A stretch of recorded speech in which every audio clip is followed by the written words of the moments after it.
The Eternal Bloodline. Kabanata 27. Si Lycan ay tumingin sa malayo na may nakapikit na mga mata at bago niya matukoy kung ano ang nangyayari ay isang maliit na pagyanig ang yumanig sa lupa sa ilalim ng kanyang mga paa, na ikinagulat ni Dion na nakatayo sa kanyang tabi.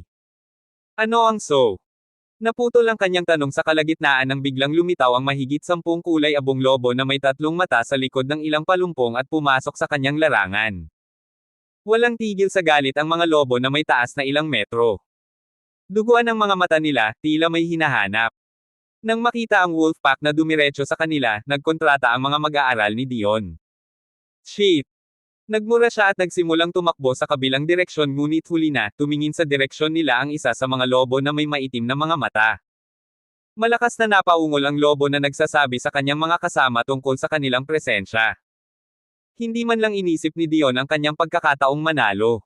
Gusto lang niyang tumakbo ng buong lakas. No way in hell, kaya kung talunin ang napakaraming halimaw. Pagsamahin man nilang dalawa ni Lycan ang kanilang lakas at ilabas lahat, isang himala para sa kanila na mabuhay.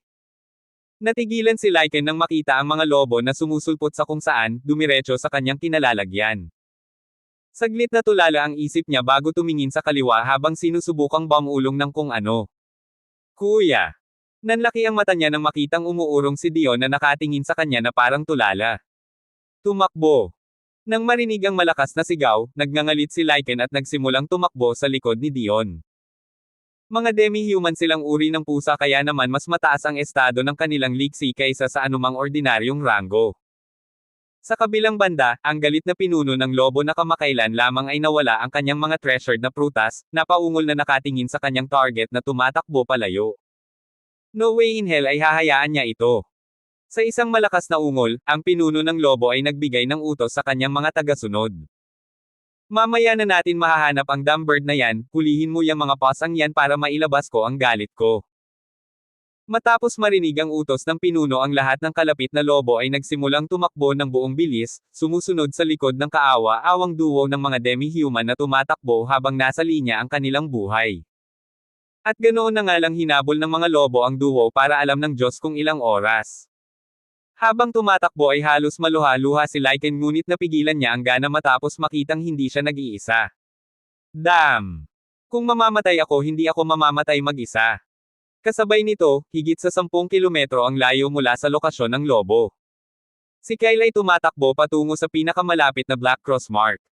Paulit-ulit niyang makikita ang mapa para tingnan kung nasa tamang landas siya. Hindi niya eksaktong matukoy ang lokasyon ng itim na marka ng cross dahil sa masukal na kagubatan kahit na sinusundan niya ang pinakamataas na bundok.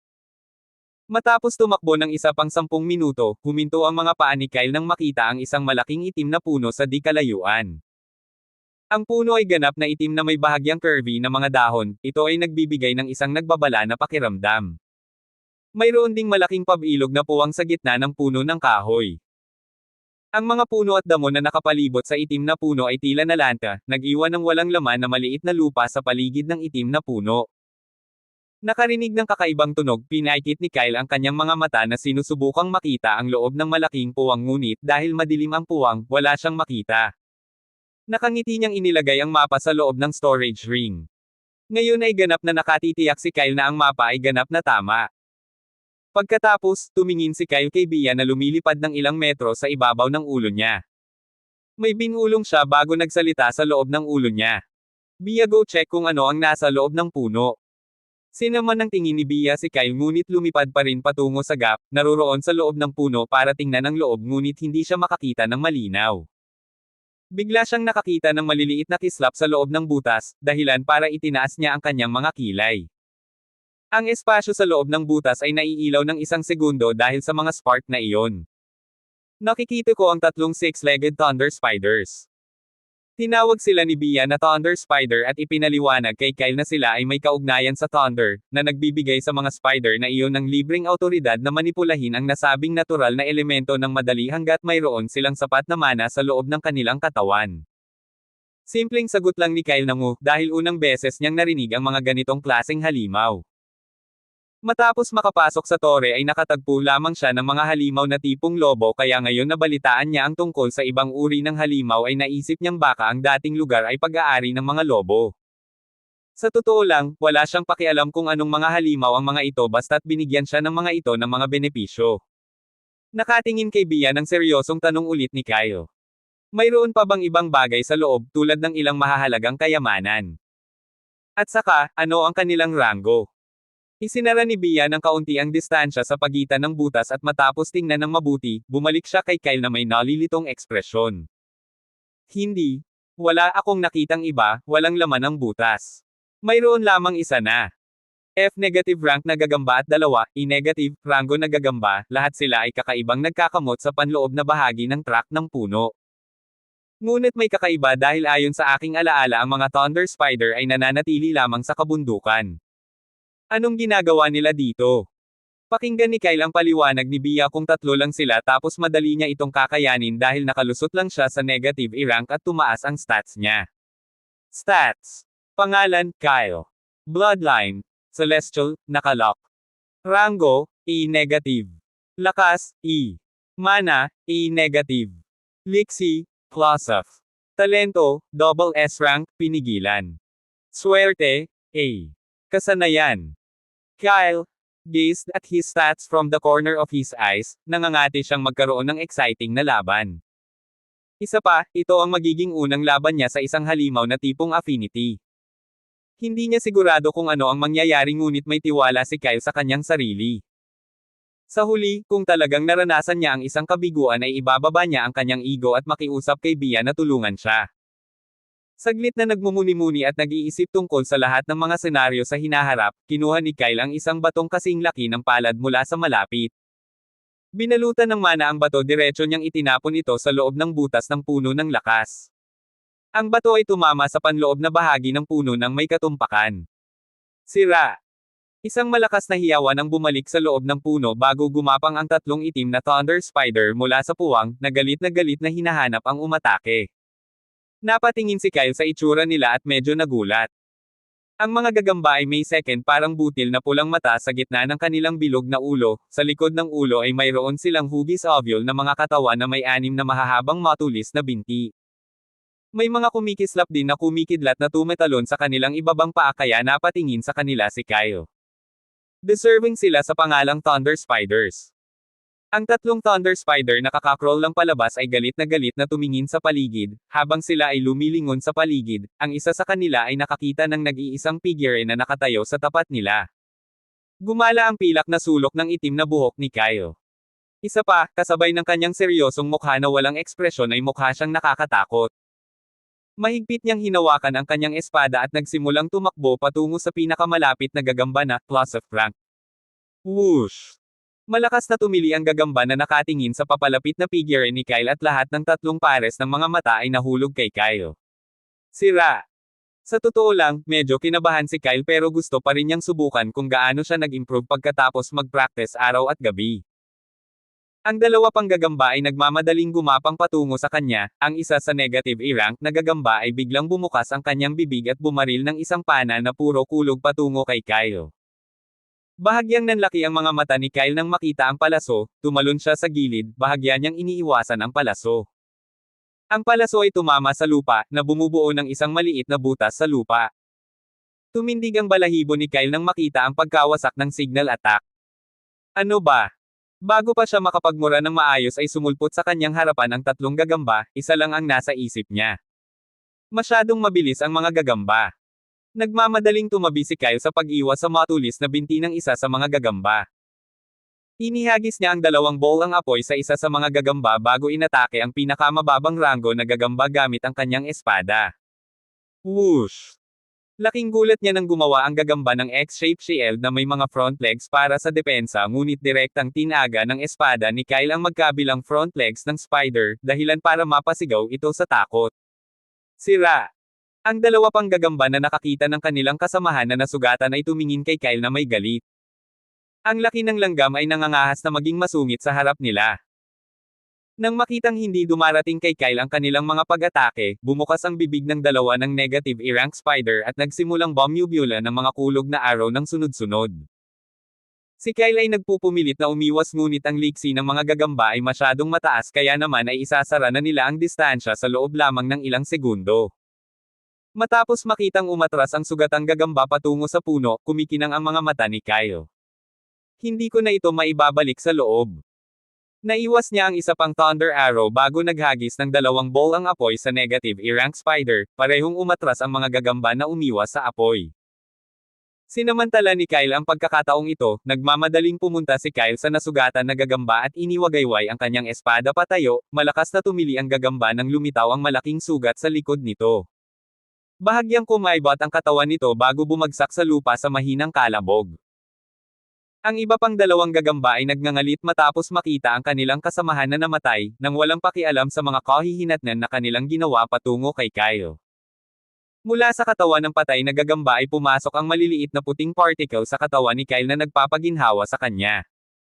Tiningnan niya ang mga paparating na gagamba, naisip niya ang 10 bolang apoy na inihagis ni Kyle sa mga gagamba. Kahit na mataas ang liksi ng gagamba, hindi nila naiwasan ang lahat ng bolang apoy sa ganoong kalayuan. Sa 10 bolang apoy, 2 ang direktang bumangga sa mga binti ng isa sa negative E-rank Spider kaya napasigaw ito sa sakit. Nasugatan ng isa pang bolang apoy ang isa sa mga mata ng isa pang negative E-rank Spider.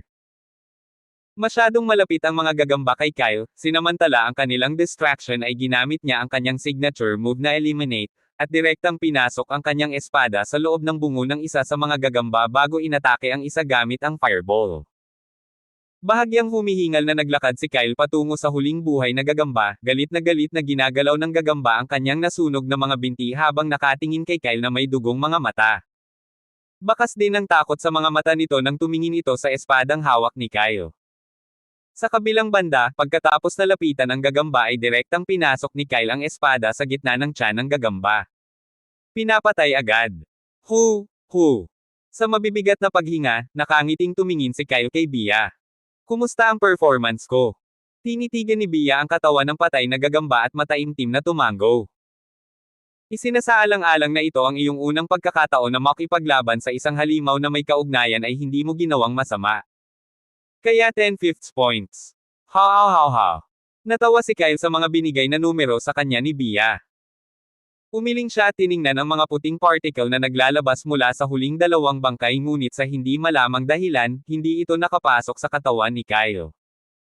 Nakakagulat na ang lahat ng mga particle ay nagtipon sa ibabaw ng katawan ng huling gagamba at nabuo ang isang maliit na puting core na kasing laki ng daliri, na nagpagulat kay Kyle at Bia. Si Bia, tila nagsaselo sa sobrang swerte ni Kyle. Kanina pa niya nakasama si Kyle at ang hindi niya maikikaila ay sobrang blessed siya nito. Parang heaven-favored child lang. Sa kabilang banda, na may nasasabik na ekspresyon ay nagmamadaling pumunta si Kyle sa core na lumulutang sa ibabaw ng patay na katawan ng huling gagamba. Hinawakan niya ang kaibuturan at ipinikit ang kanyang mga mata upang makita ang impormasyon ng kasanayan. Ngayon na siya ay, in-negative rango, nakita niya ang impormasyon ng kasanayan nang hindi ito hinihigop. Ang mga taong mas mababa sa negative E-rank ay hindi makita ang impormasyon ng kasanayan, hanggang sa makuha nila ito. Pagkaraan ng ilang segundo, ang impormasyon tungkol sa kasanayan ay lumitaw sa loob ng ulo ni Kyle. Thunder Arrow, +F, rango. Maaaring gumamit ang user ng mana para mag-conjure ng mga Thunder Arrow mula sa kalikasan. Kung mas maraming mana ang ginamit, mas mapanira ang kapangyarihan ng mga arrow. Nang makita ang impormasyon ay natutunan agad ni Kyle ang kasanayan. Ang kasanayan ay kapaki-pakinabang para sa pag-atake. Kahit na ang antas ng kasanayan ay +F rank lamang, natuwa si Kyle dahil ang paghahanap ng core ng kasanayan ay parang naghahanap ng karayom sa loob ng haystack. Napakahirap noon. Kahit na pagkatapos pumatay ng daan-daang monsters, hindi ka pa rin makakahanap ng kahit isang F-negative rank na kasanayan. Matapos idagdag ang bagong nakuhang kasanayan, mayroon na ngayong kabuoang 4 na kasanayan si Kyle. Pinagmasdan niya ang mga bangkay ng mga gagamba, actually kahit nakalaban na ang mga ito ay hindi pa rin siya nauubos. Sigurado siyang madali niyang haharapin ang 2 o 3 Thunder Spider. Hanggat ang halimaw ay nag-drop ng 1 o 2 kasanayan ay handa siyang harapin ito ng masaya. Naputol ang pag-iisip ni Kyle ng isang malakas na hiyawan. Bigla siyang tumalikod at nalaglag ang panga niya. Seryoso akong nagbibiro. Nanginginig siyang napatingin sa nasa harapan niya at agad na nilunok pabalik ang lahat ng iniisip niya. Isang malaking 15 metro ang taas na itim na Scorpio na may 9 na paa at 10 pulang bidi na mga mata ang nakatayo sa gilid ng Black Tree Hole, diretsyong nakatingin kay Kyle. Ito ay D, negative rank. Biglang out of nowhere, bumagsak ang napakalaking invisible pressure sa katawan ni Kyle. Pinapawisan siya ng mga balde ng tubig. Nagmamadaling sabi ni Kyle sa isip niya. Bia, do something or I'll die. Bia. Nang walang narinig na tugon mula kay Bia, bahagyang lumingon si Kyle na may deadpan expression para tingnan ang sanga kung saan nakaupo si Bia. Shit. He cursed as Bia was nowhere to be seen, he wasn't able to spot her shadow. OMG? Patay na ako. Sa nakakatakot na ekspresyon, tumalikod si Kyle at nagsimulang tumakbo ng buong lakas. Hindi man lang siya naglakas loob na lumingon. Ngunit huli na ang lahat para sa panghihinayang dahil sa sandaling nagsimulang tumakbo si Kyle, tumili ng malakas ang Scorpio bago sumunod sa kanyang likuran ng hindi kapani-pani walang bilis. Sa gitna ng isang malaking kagubatan, isang malungkot na figure ang nakitang tumatakbong galit na galit. Ano man ang lumitaw sa harap ng figure, hindi ito tumigil. Halos huminga ang figure, basang-basa ang damit nito sa pawis at alikabok. Kung titingnang mabuti ng isang tao, makikita niya ang isang malaking 15 metrong itim na Scorpio ilang hakbang lang sa likod ng figure. Siyempre, si Kyle ang figure. Tumalon siya, umiwas at gumapang para lang madagdagan ang distansya sa pagitan niya at ng Scorpio. Ang kanyang kalagayan ay hindi mas mabuti kaysa sa mga pulubi.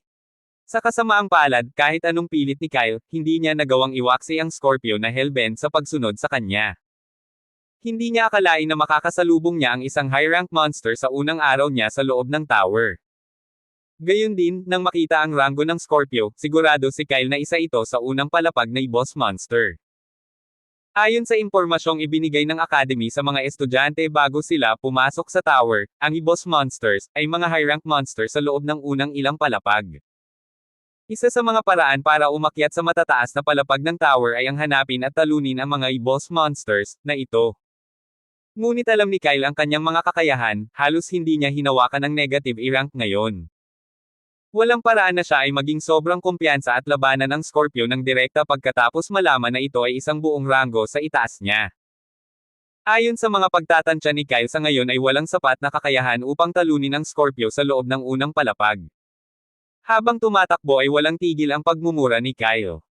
Biglang sumuray-suray ang kaliwang paa niya at medyo nadapa siya. Ang Scorpio sa likod ni Kyle ay hindi nag-atubili kahit isang segundo at pinaputukan siya ng kanyang matulis na buntot ng malakas na tili. Tiningnan ni Kyle ang buntot na namumugto ang mga mata bago gamulong sa lupa upang maiwasan ang papasok na pag-atake. Boom! Nawasak ang isang buong puno, nakatingin sa mga lumilipad na piraso ng matigas na truck ng puno. Hindi napigilan ni Kyle na kiligin habang tumatakbo ulit papunta sa tapat. Sa galit na paghinga ay nagmamadali siyang kumuha ng energy potion mula sa kanyang storage ring at sabay-sabay na nilagok ito habang sa loob-loob ay nagpapasalamat sa taong nagbigay sa kanya nitong nakapagliligtas buhay na kayamanan. Sa loob ng isang segundo, nabawi ang ilang enerhiya ni Kyle at bahagyang tumaas ang kanyang bilis.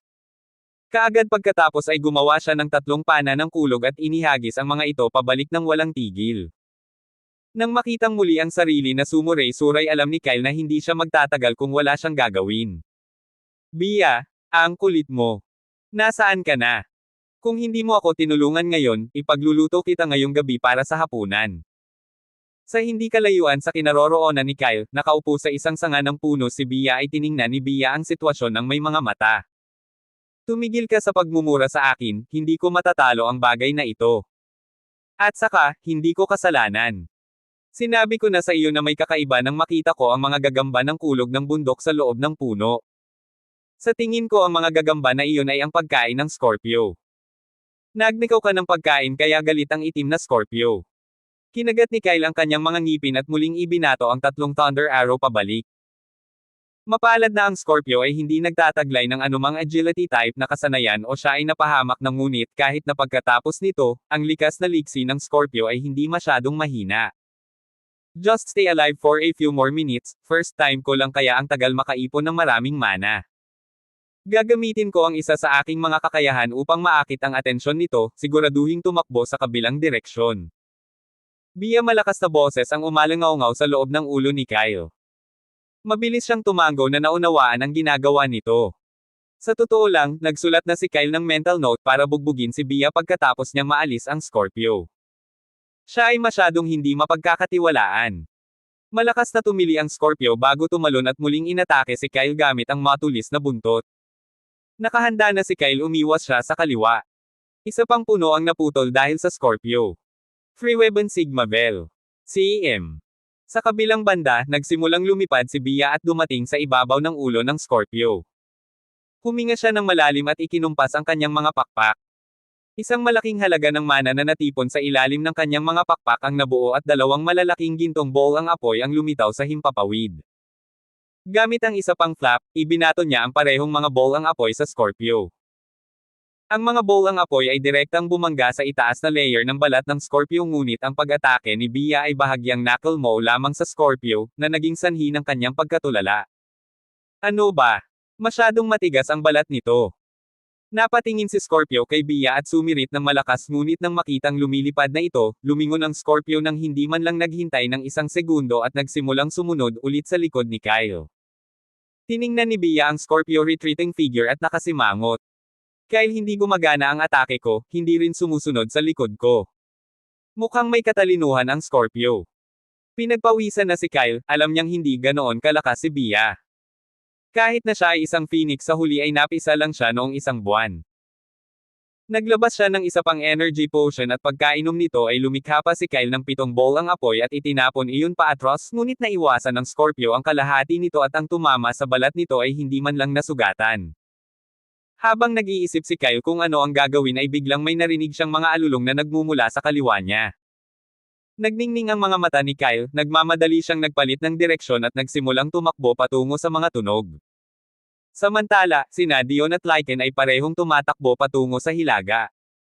Isang oras na ang nakalipas mula nang magsimulang sundan ng Wolfpack ang duo. Para sa ilang kadahilanan, ang Wolfpack ay hindi nagpakita ng anumang mga palatandaan ng pag-urong kahit na matapos na patayin ni Dion ang dalawa sa mga lobo. Pagkatapos ding gumamit ng napakaraming mana attack, si Dion mana ay halos maubos. Tumingin siya sa Wolfpack sa likod at nagmura bago niya hiniling na umatake sa likod si Lycan. Si Lycan ay may dalawang kasanayan sa yelo, gumawa siya ng dalawang mahahabang matulis na araw ng yelo at inihagis ito pabalik. Napaungol sa sakit ang isa sa mga lobo nang dumampi ang matutulis na yelo sa balat nito. Nang makita nilang dalawa ang paghina ng lobo, sa wakas ay nakahinga sila ng maluwag. Ngunit sa kasamaang palad, bago pa sila maging masaya at magsimulang dagdagan ang distansya sa pagitan ng lobo, isang maliit na pagyanig ang yumanig sa lupa. Parehong hingal na hingal sina Lycan at Dion, sira-sira ang damit at mas malala pa ang kalagayan nila kay Kyle. Nararamdaman ang panginginig, tumingin sila sa harap na may nakapikit na mga mata. Biglang lumitaw ang isang batang lalaki sa kanilang paningin. Tumingin sa kanila ang bata na may seryosong ekspresyon. Nagtama ang kanilang mga mata at isang salita ang binigkas ng bata sa kanila. Tumakbo. Naguguluhang tumingin ang dalawa sa figure ng bata, hindi huminto ang bata at tumakbo palayo sa kanila diretsyong patungo sa mga lobo. Ngunit agad ding nawala ang kanilang kalituhan nang makita nila ang kakilakilabot sa kanilang harapan. Halos himatayan si Dion nang makita ang malaking Scorpio na lumalabas sa mga puno. Sa nanginginig na mga kamay, hinawakan niya si Lycan at nagmamadaling inipon ang kaunting mana na natitira sa loob ng kanyang katawan bago gamulong patungo sa kaliwang bahagi. Sa sandaling gamulong si Dion, lumitaw ang Scorpio sa kanyang posisyon at sumigaw ng malakas. Ang Scorpio ay tumingin sa kaliwa at kanan bago tumakbo patungo sa mga pongol. Mahigpit na nakahawak ang mga kamay ni Dion kay Lycan, nang lumipas lang ang ilang segundo ay dahan-dahan niyang iminulat ang mga mata at sumilip sa Scorpio. Ang kanyang noo ay puno ng pawis, at ang kanyang mga mata ay puno ng hindi paniniwala. Ngayon lang niya nakita ang namatay niyang lola na kumakaway sa kanya mula sa langit. Buti na lang at kumilos agad siya or else may nangyaring kahindek-hindek. Huminga rin ng malamig si Lycan habang nakatingin sa tumatakbong figure ng bata. Paano siya nabuhay pagkatapos nagalitin ang napakalaking halimaw? Kabanata 28. Samantala, matapos tumakbo lampasan ng dalawang kakaibang pas ang lalaki. Lumitaw si Kyle sa harap ng isang pamilyar na Wolfpack. Sinipa niya ang kanyang likod na paa at walang pakialam sa mga spike, tumalon siya patungo sa isa sa mga malapit na puno. Og! Masakit habang tumutulo ang dugo mula sa kanyang mga palad ngunit gayunpaman, hinawakan ni Kyle ang isa sa mga sanga ng puno at itinulak ang sarili patungo sa isa pang puno.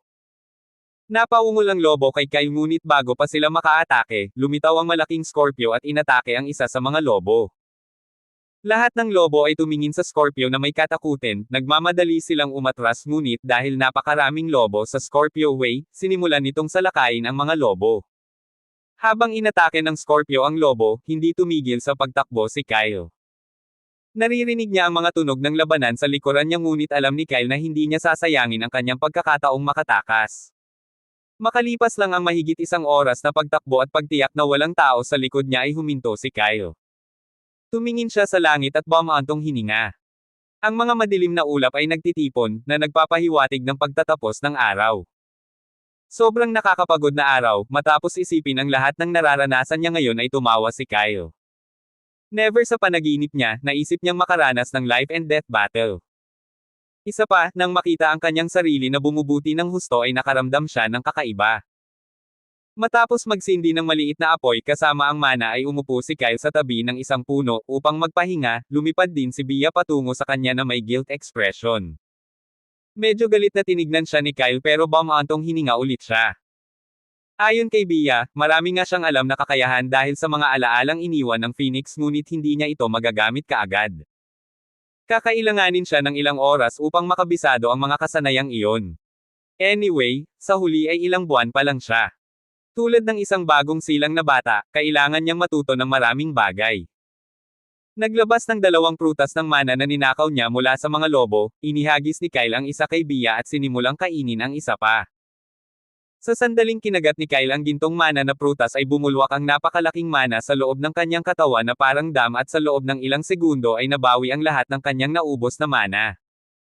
Naramdaman din niya ang mainit na pakiramdam na dumaloy sa kanyang katawan, na may pagtataka na ekspresyon ay nagmamadaling tiningnan ni Kyle ang kanyang stats. Stats. Pangalan, Kyle. Bloodline, Celestial, nakalock. Rango, E negative. Lakas, E. Mana, E. Lixie, plus F. Talento, double S rank, pinigilan. Swerte, A. Kasanayan. Tumaas ang kanyang mana stat. Sa pamamagitan lamang ng isang kagat. With a delighted expression, nagmamadaling kinain ni Kyle ang buong prutas ngunit agad ding nagbago ang ekspresyon niya dahil pagkatapos ng mga unang kagat ay hindi na nagpakita ng resulta ang prutas. Mukhang hindi na mapapabuti ng mga prutas na ito ang aking mana stat. Matapos kainin ang buong prutas, tumingin si Kyle sa madilim na kalangitan. Bahagyang bumaba ang temperatura sa paligid dahilan para lumamig ang hangin. Ilang makikinang na bituin ang nagbibigay liwanag sa madilim na kalangitan. Hindi ko alam kung saan hahanapin ang elixir of life. Ang tore ay napakalaki, na nagpapahirap sa paghahanap para sa elixir ngunit hindi ito imposible. Dapat kong iwasan ang lahat ng itim na marka ng cross at suriin ang kasing dami ng mga gintong marka ng cross. Sa pag-iisip kung ano ang dapat niyang gawin ay tumayo si Kyle at tinapik-tapik ang bahagyang punit na damit. Walang paraan na matutulog siya sa ganoong karumihang kalagayan. Gayun din, ang pagtulog ng walang paghahanda sa loob ng kagubatan na puno ng mga halimaw ay hindi talaga ligtas. Kaya pagkatapos magpalit ng damit, pareho silang naghanap ni Bia ng ligtas na lugar na mapagpahingahan ngayong gabi. Hindi nagtagal ay natuklasan nila ang isang malaking puno na lumawak ng ilang metro ang lapad, hindi pinapansin ang mga spike na inakyat ni Kyle ang puno at pagkarating sa tuktok, kinamot niya ang ilang spike gamit ang kanyang espada. Gumagawa ng isang maliit na komportableng lugar para sa kanyang sarili. Napakapagod na araw ngayon kaya naman sa sandaling ipikit ni Kyle ang kanyang mga mata ay nakatulog na siya. Naupo din si Bia sa ibabaw ng dibdib niya na parang bola pero nakapikit lang siya at hindi nakatulog dahil delikado ang lokasyon nila. Kinabukasan, madaling araw. Parehong nagising sina Kyle at Bia at nagsimulang maghanap ng mga kayamanan ayon sa mapa. Lumipas ang isang linggo ng ganoon lang, iniwasan nila ang lahat ng itim na marka ng cross na parang salot upang hindi makaharap ang isang mataas na ranggo na halimaw tulad ng itim na Scorpio. On the way, may nakita din silang mababang ranggo na halimaw pero lahat sila ay mahina kaya naman napakadali ng pakikitungo sa kanila. For some reason, ang tamad na si Bia ay nagsimula na ring mag-practice ng kanyang kakayahan na ikinagulat ni Kyle. Habang hinahanap ang lokasyon ng Golden Cross Marks, may nakita pa si Kyle na ilang bagay ngunit lahat ng mga ito ay mga halamang gamot na may iba't ibang pinagmulan. May nakita pa siyang mga prutas ngunit iba-iba ang kulay ng bawat prutas. Buti na lang at alam ni Bia ang tungkol sa kanila kaya inilagay na lang niya ang mga prutas sa loob ng kanyang storage ring para magamit sa hinaharap. Kahit na nakadambong na ng mahigit 8 Golden Cross Marks ay hindi pa rin niya mahanap ang elixir ng buhay kaya naman medyo nadismaya si Kyle. Pero matapos isipin na unang palapag pa lang ay kumalma na siya. Wala rin siyang nakasalubong na ibang tao maliban sa dalawang kakaibang paws ang nakita niya noong isang linggo. At tulad na lamang ng isang ibon at isang tao na ninakawan ng halos lahat ng kayamanan sa kanilang paligid, ngunit hindi pa rin sila masaya. Kung may ibang nakakita sa dami ng kayamanan na nakolekta ni Kyle ay malamang na malaglag ang kanilang mga panga. Ang paghahanap ng isa o dalawang kayamanan sa unang palapag ay mainam ngunit ang paghahanap ng napakaraming ay hindi naririnig. Sa kabilang banda, pagkatapos na lumitaw sa loob ng tore ay lumaban ng mag-isa si Alec. Hindi tulad ni Kyle, hindi siya nagpakita sa loob ng gubat. Siya ay nagpakita sa gilid ng isang bundok. May mga puno sa dulo ng bundok ngunit walang mga spike ang mga puno kaya madaling makapagpahinga si Alex sa gabi. Nakapatay siya ng maraming halimaw at nadagdagan ng kaunti ang kanyang stat ngunit sa kasamaang palad, hindi siya natitisod sa anumang treasure o skill core. Matapos ang isang linggong pakikipaglaban, sa wakas ay nakatagpo siya ng kapwa-tao ngunit hindi niya alam kung sino iyon. Kaya naman, pagkaraan ng ilang sandali ay naghiwalay sila ng landas. Parehong magaling din sina Lara at Mia, mga long-range fighters sila kaya hindi na nila kailangan pang lumapit sa halimaw. Medyo nahirapan nga sila pero pagkaraan ng ilang sandali, pareho silang naka-adjust sa bago nilang kapaligiran. Sa kabilang banda, lumitaw si Carcel halos sa likurang bahagi ng isa sa mga bundok. Nakipaglaban siya sa ilang halimaw at nakakuha din ng skill core. Sa hindi kapani-paniwalang swerte, nakatagpo din siya ng isang kayamanan na naging mabunga sa kanyang paglalakbay sa unang palapag. Sa loob ng hindi kilalang lugar na nababalot ng kadiliman. Kahit saan tumingin walang-wala. Sa gitna ng kadiliman, isang malaking maliwanag na puting kulay na bilog na may sukat na higit sa libu-libong metro ang lumulutang sa himpapawid. Ang globo ay ang tanging pinagmumulan ng pag-iilaw sa loob ng madilim na kadiliman. Ang isang malaking halaga ng ginintoang enerhiya ay patuloy na umiikot sa paligid ng globo, sinusubukang mapanatili ang hugis at ningning nito. Matapos makumplito ang isang pag-ikot ang enerhiya na dapat ay ibinalik sa core ng orb ay hindi bumalik, sa halip ang enerhiya ay natipon tulad ng isang maliit na alon at pumunta sa isang tiyak na direksyon. Sa direksyon na iyon isang lalaking may itim na buhok na tila nasa mid-30s ang nakaupong naka-cross-legged, ang katawan ng lalaki ay sumisipsip ng gininto ang enerhiya na matako. Habang mas naa-absorb ng lalaki ang gintong enerhiya ay lalong nawala ang ningning ng tila puting globo. Ang isang maliit na pako na kasing laki, drop-shaped na pulang kristal ay lumulutang din sa harap ng dibdib ng lalaki. Kahit na ang gintong enerhiya ay papunta sa lalaki ay hindi ito nang ahas na hawakan ang kristal. Ang pulang kristal ay manganginig pagkatapos ng bawat ilang minuto na parang may sariling isip. Ang lalaking nakaupo na naka-cross-legged ay nakasuot ng eleganteng robe na puno ng mga sinaunang kulay purple na pattern, isang malakas na aura ang umaaligid sa kanyang katawan. Ngunit ang lalaking nakapikit ay mukhang malubhang na sugatan dahil ang kanyang mukha ay hindi kapani-paniwalang mapotla. Biglang sumili ang maliit na Simon Gott sa malamig na mukha ng lalaki at nagulat siya sa pagmulat ng mga mata. Ang kanyang gintong kulay na mag-aaral ay kumikinang sa tabi ng puting globo na ningning, na tila sinusubukang tumagos sa isang bagay na nasa libu-libong milya ang layo. Ngunit muli ay naging malamig at walang ekspresyon ang kanyang mukha. Hindi ko makita ang napakalaking bagay na iyon. Mukhang may malalim na kasaysayan ang maliit na planetang ito. Isang malamig na boses ng kabayo, kayang palamigin ang sinumang lumabas sa bibig ng lalaki habang umuungol at pumikit muli. Hindi mahalaga, kung ang bagay na iyon ay namatay sa loob ng lahat ay babalik pa rin sa akin. Nakakalungkot lang na kailangan kong mag-aksaya ng ilang oras upang makahanap ng isa pang angkop na katawan na katugma sa pagpipino. Sa kabilang banda, payapa namang natutulog si Kyle sa ibabaw ng puno. Biglang dumaan ang malamig na panginginig sa kanyang gulugod at bigla siyang napatayo na pawisan ang mga palad. Nagmura si Bia na natutulog sa ibabaw ng dibdib nang mawalan siya ng balanse dahil sa biglaang paggalaw nito. Bigyan mo man lang ako ng senadorios bago tumayo ng biglaan. Muntik na akong mahulog at mabali ang aking napakamahal na tuka. Napatingin si Kyle kay Bea at napangiti sa kahihiyan. Sorry, naramdaman ko lang na may masamang mangyayari. Napatingin si Bea kay Kyle na pawisan ang noo at hindi na nagsalita pa sa pag-aakalang baka na naginip siya ng masama. Napabuntong hininga si Kyle at umiling. Napatingin siya sa bundok na nasa harapan niya at tumalon sa puno. Pagkatapos ng mahigit 2 linggong paglalakbay, sa wakas ay lumitaw sila sa harap ng pinakamataas na bundok. Kinuha ni Kyle ang mapa mula sa kanyang storage ring para tingnan ang mga golden cross mark. May 11 gintong marka sa bundok sa kanyang harapan. Sandali siyang nag-isip dahil kahit ang pinakamalapit na gintong marka ay halos nasa gitna ng bundok. Gayun din, ang bundok ay naglalaman ng mga itim na marka ng cross kaysa sa mga gintong marka. Pagkaraan ng ilang sandali ay ibinalik niya ang lumang balumbon sa loob ng kanyang storage ring at nagpas siyang umakyat sa bundok dahil masyadong malayo ang mga gintong marka sa loob ng kagubatan at aabutin pa ito ng mahabang panahon. Mabagal na hakbang, lumapit si Kyle sa bundok at nagsimulang umakyat. Habang umaakyat, nakaalerto siya dahil ang mga halimaw na nakasalubong niya malapit sa bundok ay pawang E-negative rango o mas mataas.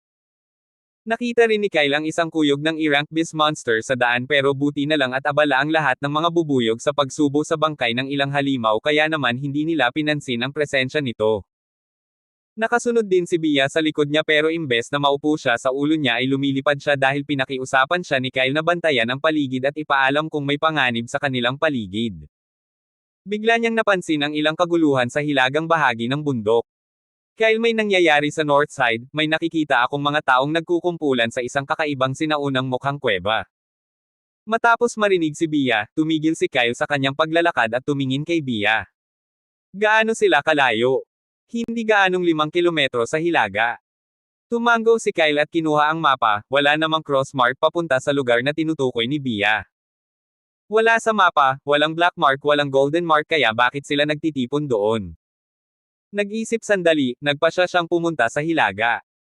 Kung may anumang panganib ay atras siya kung hindi kung gayon ay walang mali sa pagsuri sa kung ano ang nangyayari.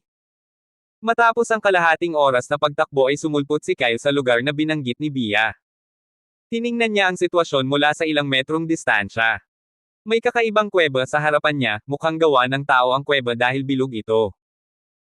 Kakaibang kuweba ang lupa sa paligid ng kuweba sa loob ng ilang sentimetro, at iba rin sa mga ordinaryong bato ang mga batong nakasalansan sa harap ng kuweba dahil naglalabas ito ng puting kulay. Ang mahinang kulay ay patuloy na nagtitipon sa paligid ng pasukan ng yungib na gumagawa ng manipis na kalasag na pumipigil sa iba sa paglapit sa yungib. Napatingin si Kyle sa paligid ng kuweba at nakita niya ang 6 na tao na nakatayo sa harap ng kuweba sa 2 grupo. 4 sa 6 na individual ay may nakatutok na tainga na nagpapahiwatig ng kanilang pagkakakilanlan bilang mga duwende at ang natitirang 2 ay mga tao. Sinubukan ng 2 sa mga duwende na basagin ang kalasag sa paligid ng kuweba. Nang makita ang isang pamilyar na mukha sa gitna ng maliliit na tao ay nagliwanag ang mga mata ni Kyle. Si Blaine pala. Isa sa second-year senior na nakausap ni Nine at Kyle bago sila umalis ng academy. Nagsimulang gumalaw si Kyle papunta sa 2 tao, hindi man lang niya napansin na sobrang tahimik ng mga hakbang niya. Pagkadating sa tabi nila, nagsalita si Kyle sa mahinang boses. Senior Blaine. Kaya. Napaatras si Blaine, halos lumundag ang puso niya sa dibdib. Ang isa pang taong nakatayo sa tabi ni Blaine ay natigilan dahil sa biglaang paggalaw at nahulog sa kanyang puwitan. Sasalakayin na sana ni Blaine si Kyle gamit ang kanyang sandata pero bago pa siya makasigaw ay sumigaw si Kyle. Ako ito, Kyle. With fast beating heart tumingin si Blaine kay Kyle na gumapang lang sa tabi niya nang wala sa oras. Nagmamadali niyang binawi ang kanyang sandata at inayos ang kanyang salamin. Muntik mo na akong takutin. Ang maliit na kaguluhan ay nakatawag din ng atensyon ng mga duwende na sinusubukang basagin ang kalasag. Sa kabilang banda, tumingin si Kyle sa duo at hindi makapagsalita. Ano ba? Tinawag ko lang pangalan mo. Pagkatapos makipagkita kay Blaine, tinanong siya ni Kyle tungkol sa kuweba pero wala ring alam si Blaine. Nanghuhuli lang ng halimaw si Blaine nang may makita siyang mga duwende at kakaibang lugar na ito. Ang isa pang taong may itim na buhok na kasama ni Blaine ay tinawag na Henson. Isa siyang commoner na kabilang sa isa sa academy na naruroon sa loob ng Kingdom Lorengnad. Nandoon na si Henson nang lumitaw si Blaine at dahil pareho silang tao ay nagpasya silang magsama-sama. Habang nag-uusap sina Kyle at Blaine ay biglang nag-crack ang boses, dahilan para mapatingin sila sa kuweba. Ang kalasag sa paligid ng kuweba ay nagsimulang gumuho at hindi nagtagal ay tuluyan na itong nawala. Napasigaw sa tuwa ang duwende na nakabasag ng kalasag at napatingin sa mga kasama niyang pumupuri sa kanya.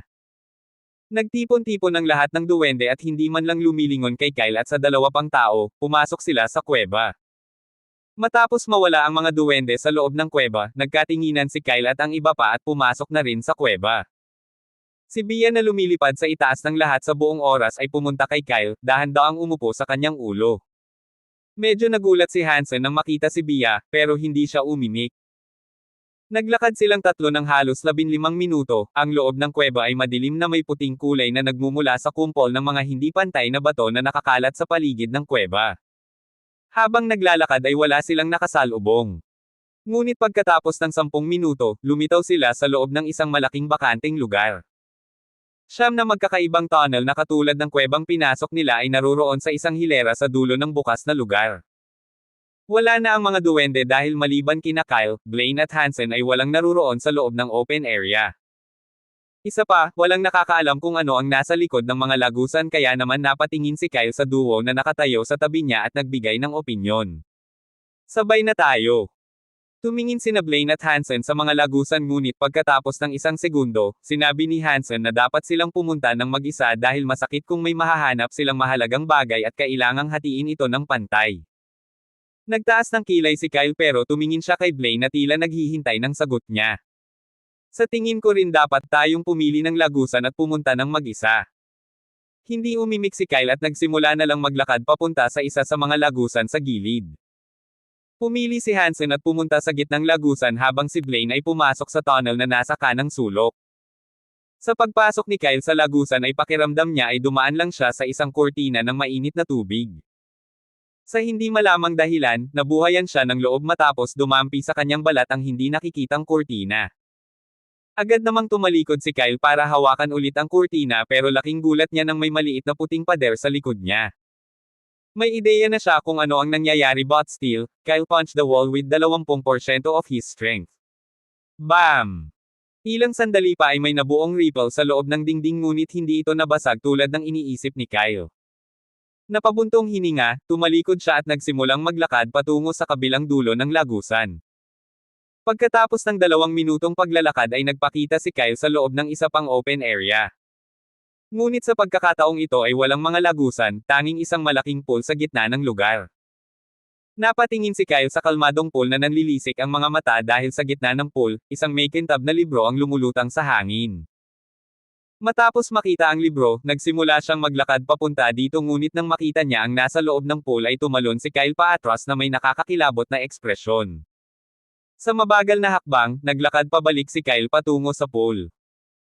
Ang tubig sa loob ng pool ay kristal na malinaw, na ginagawang madali para sa sinuman na makita kung ano ang nasa loob. Isang malaking ahas na parang puting butiki ang nakapulupot sa loob ng tubig na parang lubad. Ang malaking katawan nito ay mas matangkad pa sa Scorpio. Mabagal ang paghinga ng butiki habang nakapikit. Tinitigan ni Kyle ang lizard na may matinding pintig ng puso. Ito ay D. rango. Pasuray-suray siyang tumingin sa natutulog na lizard. Pawisan na ang noo, halos gumapang pabalik si Kyle sa pinanggalingan niya pero sayang sarado ang lagusan. Standing beside a wall, maingat na tinitigan ni Kyle ang pool at bumulong kay Bia na tila natutulog sa ibabaw ng kanyang ulo. Bia, anong dapat nating gawin? Nang marinig ni Bia na tinatawag ang kanyang pangalan, dahan-dahang iminulat ni Bia ang kanyang mabilog na mata at tumingin sa paligid. Hindi nakatulog si Bia kagabi dahil binabantayan niya ang paligid habang natutulog si Kyle. Kaya naman nakatulog siya sa pagkakaupo niya sa ibabaw ng ulo ni Kyle. Sa inaantok na ekspresyon, tumingin si Bia sa kanyang paligid. Anong nangyari? Narinig ni Kyle ang inaantok na boses ni Bia at nawala ng imak. Halos nakatayo na tayo sa harap ni kamatayan at natutulog ka. Gusto niyang isigaw ang kaparehong linyang ito ngunit kinontrol niya ang sarili upang hindi aksidenteng magising ang malaking butiki. Walang espesyal, mapapahamak lang tayo at baka mamatay na agad. Ano? Nagsimulang lumipad si Bia na may nalilitong ekspresyon, ikinaway niya ang kanyang maliliit na pakpak na gumagawa ng tunog ng hangin. Halos himatayan si Kyle. Huwag kang maingay. Nang marinig ni Bia ang nag-aalalang boses, lumingalinga si Bia ngunit wala siyang nakitang tao sa paligid. Ano yun may kintab na bagay? Bago pa masabi sa kanya ni Kyle ang sitwasyon ay nagsimulang lumipad si Bia patungo sa libro. Nagtataka siyang tumingin sa libro ngunit nang malaman niyang wala itong silbi sa kanya ay pinulot na lang niya ito gamit ang kanyang mga paa. Sa gitna ng lahat ng ito, hindi niya napansin ang malaking puting butiki na natutulog lamang ng ilang sentimetro sa ilalim ng tubig. On the other hand, Kyle looked at Bia. Laking gulat niya kaya hindi siya nakapagbitaw ng kahit isang salita. Basang-basa ang katawan niya ng pawis habang nakatitig kay Bia na malapad ang bibig. Sa kabilang banda, nang kunin ni Bia ang libro ay isang maliit na lagusan ang bumungad sa tapat ng pool. Lumipad pabalik si Bia kay Kyle at ibinato ang libro sa kanya bago muling umupo sa ibabaw ng ulo niya na may inis na ekspresyon. Huwag mo na ulit akong gisingin sa maliit na gawain. Hindi ako nakatulog ng maayos nitong nakaraang 2 araw. With a dumbfounded expression, tiningnan ni Kyle ang libro sa loob ng mga kamay niya at saka sa tunnel. Hindi na siya sigurado kung ano ang sasabihin. Dahan-dahan siyang sumuray-suray patungo sa tapat ng pool na may blankong ekspresyon at pumasok sa lagusan. Habang nag-iisip tungkol sa paraan ng kanyang pamumuhay hanggang ngayon. Samantala, si Blaine na pumasok sa tunnel na naruroon sa kanang sulok ay nakakita rin ng puting manipis na kurtina na nakaharang sa kanyang daan pabalik. Madilim ang lagusan kaya nahihirapan siyang makakita ng kahit ano. Kaya naman mahigit 10 minuto siyang naglakad sa tuwid na linya. Sa seryosong ekspresyon, mahigpit niyang hinawakan ang kanyang sandata, handa sa anumang bagay na makikita sa dulo ng lagusan. Makalipas ang 5 minutong paglalakad ay sa wakas ay nakakita na siya ng kaunting liwanag at nagmamadaling tumawid sa lagusan para lamang lumabas sa isa pang lagusan na naruroon sa tabi ng lagusan na kanyang pinasukan. Napatingin si Blaine sa pamilyar na open area kung saan siya humiwalay kina Kyle at Hansen at natahimik. Gusto niyang pumasok sa isa pang lagusan ngunit sa kasamaang palad ay sarado ang lahat ng lagusan, dahilan para ilabas niya ang kanyang dila na may inis na ekspresyon. Mukhang minsan lang tayo makapasok. Abangan ang mga susunod pang kabanata ng The Eternal Bloodline.